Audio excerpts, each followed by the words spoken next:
नमस्ते प्यारे बच्चों।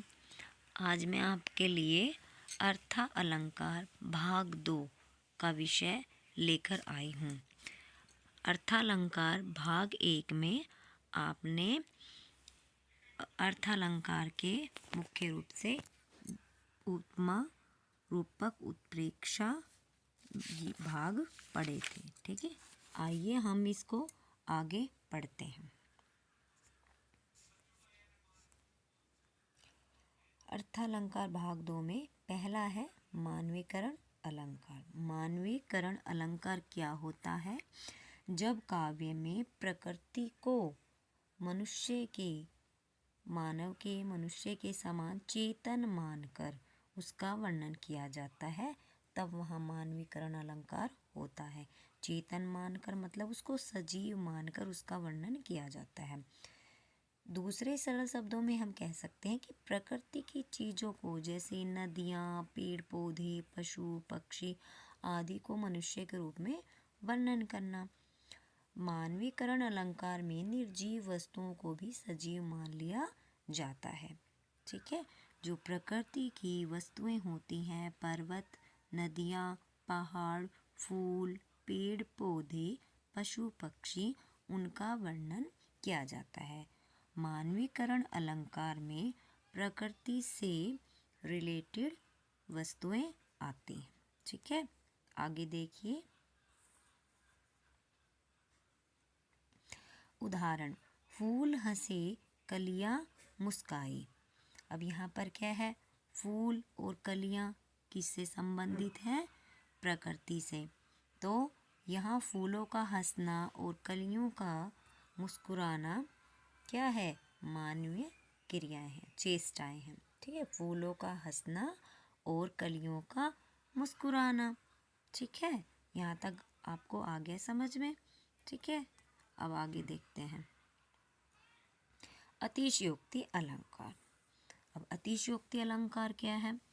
अतिशयोक्ति का अर्थ है अतिशय और उक्ति है, दो शब्दों से मिलकर बना है।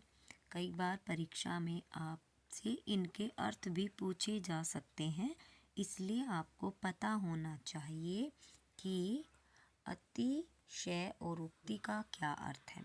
अतिशय का अर्थ है बहुत अधिक और उक्ति का अर्थ है कहना, अर्थात किसी बात को बढ़ा चढ़ाकर कहना अतिशयोक्ति कहलाता है। ठीक है, जब काव्य में किसी बात को बहुत बढ़ा चढ़ाकर कहा जाता है और तो वहाँ क्या होता है? अतिशयोक्ति अलंकार होता है। दूसरे सरल शब्दों में हम कह सकते हैं कि जब किसी की प्रशंसा के लिए कोई बात बहुत बढ़ा चढ़ाकर बोली जाए अथवा लोक सीमा का उल्लंघन करके कोई बात कही जाए, तो वहाँ क्या होता है? अतिशयोक्ति अलंकार होता है। ठीक है, आगे देखिए। उदाहरण से हम इसको समझते हैं।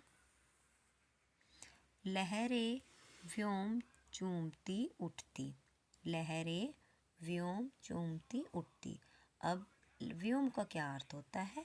आकाश। व्योम का क्या अर्थ होता है? आकाश। अब लहरें समुद्र में उठती हैं, बहुत ऊंची उठती है, तो हमें भी पता है, आप लोगों ने भी कई बार उसको फेस टू फेस देखा होगा, लेकिन इतनी ऊंची नहीं उठती वो कि आकाश को ही छू जाए। तो यहाँ पर क्या है? इन काव्य पंक्तियों में इसकी बढ़ा चढ़ाकर इनको बोला गया है। ठीक है, अब दूसरा उदाहरण देखते हैं। हनुमान की पूंछ में लगन न पाई आगी, सगरी लंका जल गई, गए निशाचर भागी। ठीक है, ये तो आपको सबको ही पता है कि जब हनुमान जी सीता मैया की खोज में लंका आए थे, तो क्या है, उन्होंने जो इसमें रावण की सेना थी, उन्होंने उसकी पूंछ में आग लगा दी थी। ठीक है, तो उन्होंने लंका को जलाया था, ये हमें सबको पता है। सगरी लंका जल गई, सारी लंका जल गई, और जो निशाचर थे, जो वहाँ रहने वाले लोग थे, वो भाग गए थे।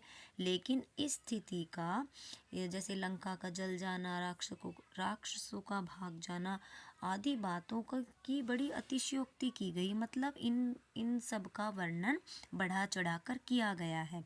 ठीक है, तो क्या यहाँ पर क्या हो गया, अतिशयोक्ति अलंकार हो गया।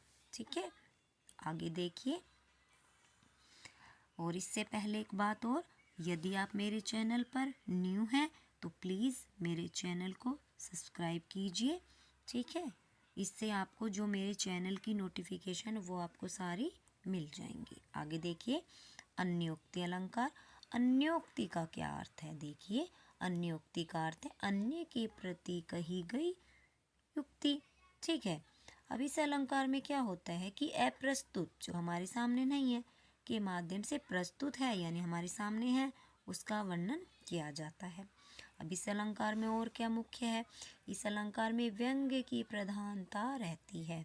व्यंग्य मतलब किसी पर की गई कोई बात, किसी की बात का हमें इनडायरेक्ट वे में कोई उत्तर देना हो और सामने वाले को महसूस हो जाए, अनुभव हो जाए कि हाँ ये मेरे बारे में ही बोल रहा है। ठीक है, जैसे अब इसको और आगे समझते हैं।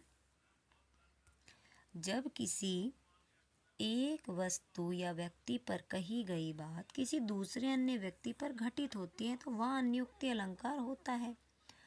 अन्योक्ति अलंकार में कही गई बात को प्रतीक के रूप में बोला जाता है, जिसका दूसरा अन्य अर्थ भी निकलता है। मतलब मैंने अभी आपको बताया कि जब हम किसी एक वस्तु या व्यक्ति के बारे में कोई बात कर रहे हैं तो दूसरा जो अन्य व्यक्ति है वह उस पर अपने ऊपर ही समझता है कि ये बात तो मेरे ऊपर ही बोली गई है। कभी कभी हम देखते हैं ना कि जो बड़े बुजुर्ग लोग होते हैं वो मुहावरों का प्रयोग कर लेते हैं। ठीक है, तो वो क्या होता है कि भाई हाँ ये मेरे ऊपर ही है और उस व्यक्ति को पता चल जाता है। अन्य उक्ति मतलब अन्य के प्रति कही गई बात, अन्य के प्रति कही गई उक्ति।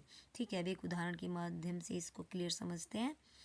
केरा तभी न चेतया जब ढींग लागी न बेरी, अब के चेते का भयो काटनी लीन हो घेरी। देखो, यहाँ केले के माध्यम से मनुष्य को कहा गया कि उसने पहले अपने निकट लगी बेरी की झाड़ी, यानी बेरी की झाड़ी कौन है? मनुष्य है। मनुष्य के अवगुण है, उसकी चिंता नहीं की। और अब जब कांटों ने यानी अवगुणों ने उसे घेर लिया है तब वह चिंतित है। ठीक है, तो यहाँ क्या है कि केले के माध्यम से और उसके पास जो बेरी के पेड़ लगा हुआ है, झाड़ी का पेड़ लगाया हुआ, उसके माध्यम से मनुष्य को अवगत कराया गया है उसके गुणों के बारे में कि आप जब आपके अवगुण आपके पास थे तो आपने उसकी चिंता नहीं की, और जब उसने आपके अंदर इतने अवगुण आ गए हैं, नकारात्मकता आ गई है, नेगेटिव थॉट्स आ गए हैं, तब आप चिंतित हो, तब आप उनकी फिक्र कर रहे हो।